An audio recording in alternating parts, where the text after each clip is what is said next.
NCRB की एक report के मुताबिक प्रतिदिन भारत से औसतन 172 लड़कियां गायब होती हैं। इनमें से ज्यादातर गायब हुई लड़कियों की ना तो कहीं पुलिस में कंप्लेंट दर्ज होती है और ना ही उनकी खबरें अखबारों में आ पाती हैं। मगर 2022 के अंत में एक ऐसी खबर ने उत्तर प्रदेश में बड़े स्तर पर सुर्खियां बटोरी थी। खबर एक ही घर से 9 दिनों के अंदर 3 बहनों के रहस्यमयी तरीके से गायब होने की थी। शुरू में तो पुलिस वाले लड़कियों के गायब होने की खबर को सीरियसली नहीं लेते हैं, मगर जब बात बड़े अधिकारियों तक पहुंचती है तो पुलिस वाले मामले की छानबीन शुरू करते हैं। छानबीन के दौरान गायब हुई लड़कियों से जुड़ी कई हैरान कर देने वाली जानकारी सामने आती है। यहां किसी अपनों ने ही गद्दारी की थी। तो आखिर 9 दिनों के अंतर में 3 लड़कियां कैसे गायब हुईं? पुलिस की जांच में क्या कुछ निकलकर सामने आया और गायब हुई उन तीनों लड़कियों के साथ क्या कुछ हुआ? चलिए जानते हैं सब कुछ सिलसिलेवार तरीके से इस वीडियो में। आगे बढ़ने से पहले क्राइम की कहानी चैनल को सब्सक्राइब कर बेल आइकन जरूर दबा लें। तो चलिए अब कहानी शुरू करते हैं। उत्तर प्रदेश के मैनपुरी जिले में एक गांव है, रमपुरा। इसी गांव में शमशाद अली नाम का एक शख्स रहता है। उनके परिवार में 3 बेटियां हैं, 2 नाबालिग और एक बालिग, निशा। चूंकि एक लड़की नाबालिग थी और वो गर्भवती हो गई थी, इसलिए हम कानून का सम्मान करते हुए उस लड़की का नाम यहां नहीं बता रहे हैं। खैर, ये बात 21 दिसंबर 2022 की है। सुबह के लगभग 7 बजे शमशाद अली अपने घर के बाहर से अपनी 14 वर्षीय बेटी को किसी काम से आवाज लगाते हैं। कई बार आवाज देने के बावजूद जब छोटी बेटी घर से निकलकर बाहर नहीं आती है और ना ही कोई जवाब देती है, तो शमशाद खुद ही उठकर घर के अंदर जाते हैं और बेटी को इधर उधर तलाशते हैं, मगर वो घर के अंदर कहीं भी दिखाई नहीं देती है। परिवार के दूसरे सदस्यों से शमशाद अपनी बेटी के बारे में पूछते हैं, मगर कोई भी कुछ नहीं बता पाता है। अब शमशाद थोड़ी देर इंतजार करने का फैसला करते हैं कि शायद बेटी कहीं बाहर गई होगी और थोड़ी देर में आ जाएगी, मगर काफी देर बीतने के बाद भी वो वापस नहीं आती है। अब मोहल्ले में लड़की की तलाश शुरू होती है, मगर कहीं भी लड़की का पता नहीं चलता है। यहां तक कि शाम हो जाती है, मगर वो लड़की लौटकर नहीं आती है। थक हार कर शमशाद अली अगले दिन पास के ही कुर्रा पुलिस स्टेशन में जाकर अपनी बेटी की गुमशुदगी का मामला दर्ज करवाते हैं। मामला दर्ज करने के बाद पुलिस वाले लड़की को ढूंढने का वादा करते हैं, मगर 8 दिन बीत जाने के बाद भी लड़की का कहीं भी अता पता नहीं चलता है। इधर शमशाद खुद भी अपने स्तर से बेटी की तलाश में लगे रहते हैं। इसी तलाश के दौरान गांव के कुछ लोगों से शमशाद को पता चलता है कि पिछले दिनों गांव में एक शादी थी। इस शादी में पंजाब के मुक्तसर से कुछ लड़के आए थे। गांव के लड़कों ने उनमें से एक लड़के को शमशाद की बेटी का पीछा करते देखा था।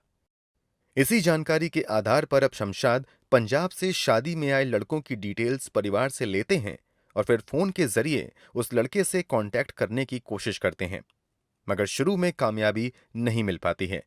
इसके बावजूद वो लगातार प्रयास करना जारी रखते हैं और फाइनली उस नंबर पर बात हो जाती है। फोन पर बेटी की आवाज भी पीछे से सुनाई देती है। शमशाद की ये बातचीत 30 दिसंबर 2022 को हुई थी, यानी बेटी के गायब होने के 8 दिनों बाद।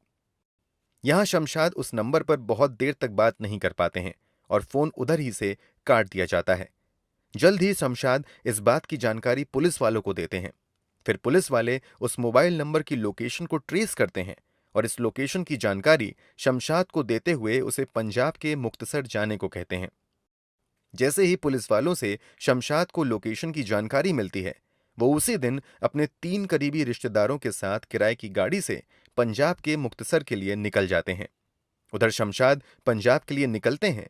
इधर उनके परिवार में कुछ ऐसा होता है जिसकी कल्पना इन्होंने कभी नहीं की थी।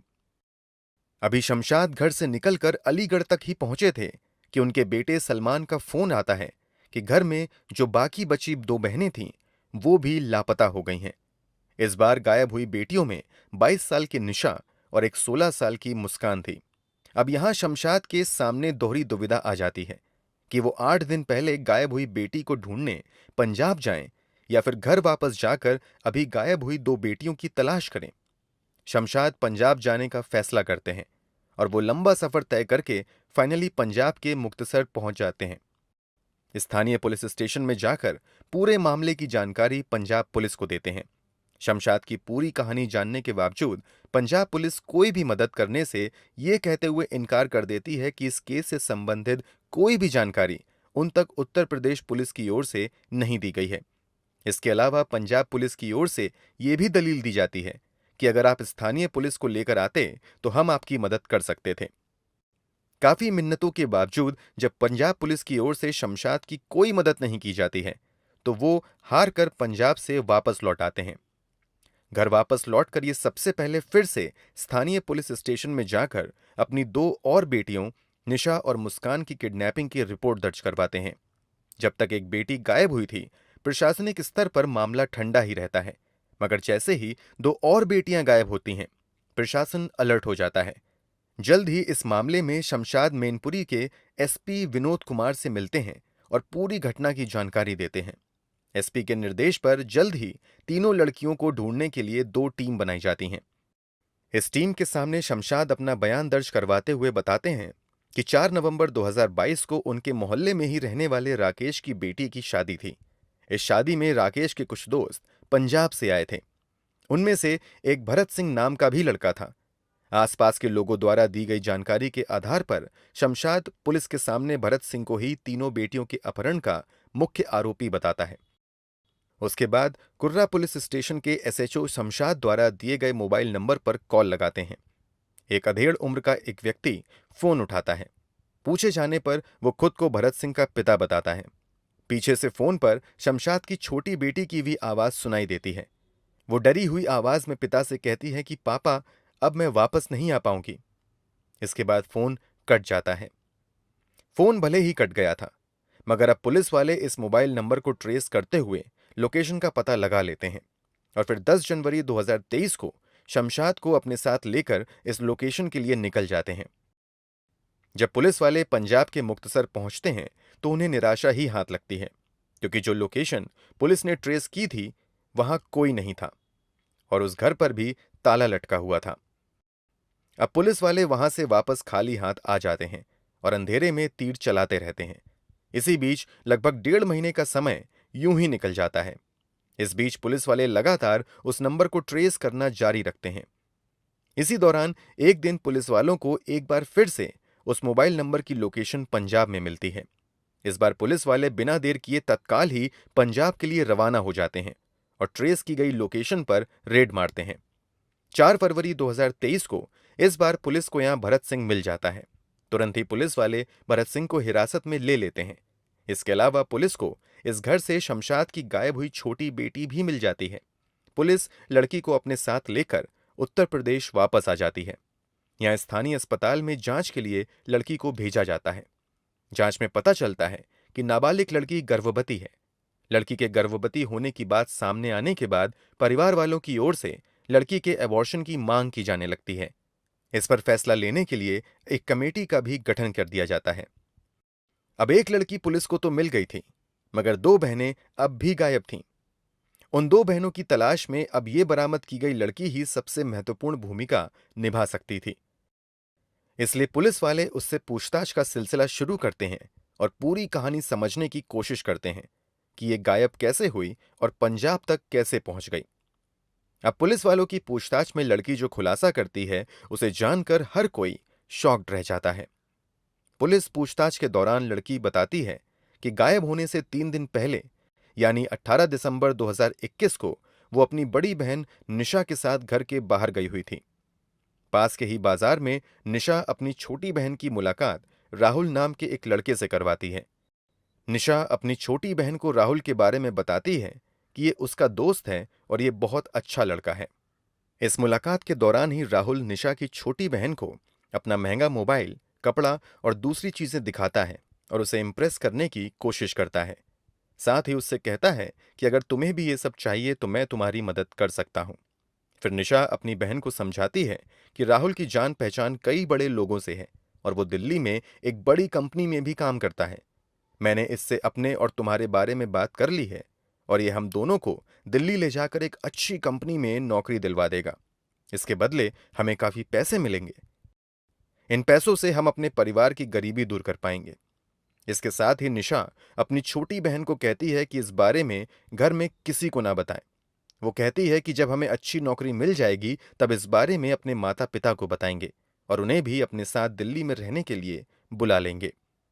इसी के बाद प्लान के मुताबिक ही जब हर कोई सो जाता है तो 21 दिसंबर 2022 की आधी रात को निशा अपनी बहन के साथ घर से निकल जाती है। रास्ते में ही राहुल निशा और उसकी छोटी बहन का इंतजार कर रहा था। जैसे ही दोनों राहुल से मिलते हैं, राहुल दोनों बहन को अपने साथ बाइक से लेकर निकल जाता है। राहुल दोनों को लेकर रेलवे स्टेशन चला जाता है। वहां पर एक भरत सिंह नाम का लड़का इन दोनों का इंतजार कर रहा था। यहां पर भरत और राहुल में कुछ बातचीत होती है। फिर राहुल छोटी लड़कियों से कहता है कि ये तुम्हें दिल्ली ले जाएगा और यही तुम्हारी नौकरी लगवाएगा। लड़की के मुताबिक इस दौरान भरत सिंह राहुल को पैसे भी देता है। लड़की के खुलासे के मुताबिक सारी बातचीत होने के बाद यहीं पर भरत दोनों बहनों को मिठाई खाने के लिए देता है। लड़की के मुताबिक मिठाई खाने के बाद उसे कुछ भी याद नहीं है कि उसके साथ क्या हुआ, क्योंकि जब कई घंटों बाद उसकी आंखें खुलीं तो वो खुद को एक घर में कैद पाती है। उसे अपनी बड़ी बहन निशा भी वहां पर दिखाई नहीं देती है। जब लड़की भरत से पूछती है कि वो कौन है तो लड़का बताता है कि अभी तुम पंजाब में हो।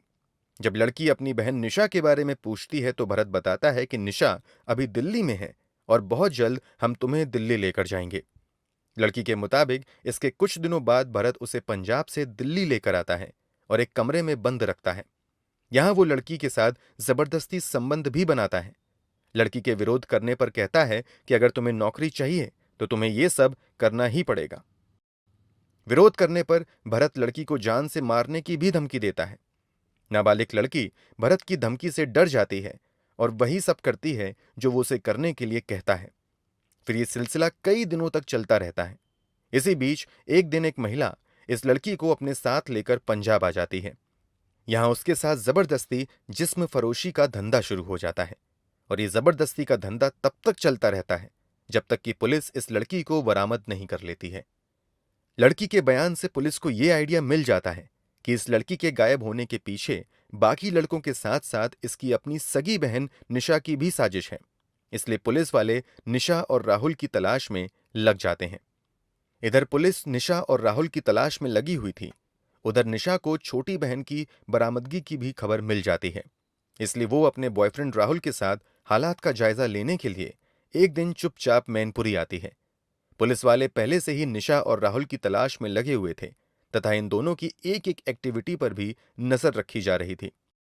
इसलिए जैसे ही ये दोनों मैनपुरी आते हैं तुरंत ही दोनों को गिरफ्तार कर लिया जाता है। दोनों को गिरफ्तार करने के बाद पूछताछ का सिलसिला शुरू होता है। पूछताछ में राहुल स्वीकार कर लेता है कि उसने पैसों के लालच में नाबालिग लड़की को अपने दोस्त भरत से बेच दिया था। राहुल ये भी खुलासा करता है कि इन सब में गायब लड़कियों की बहन निशा का भी हाथ है।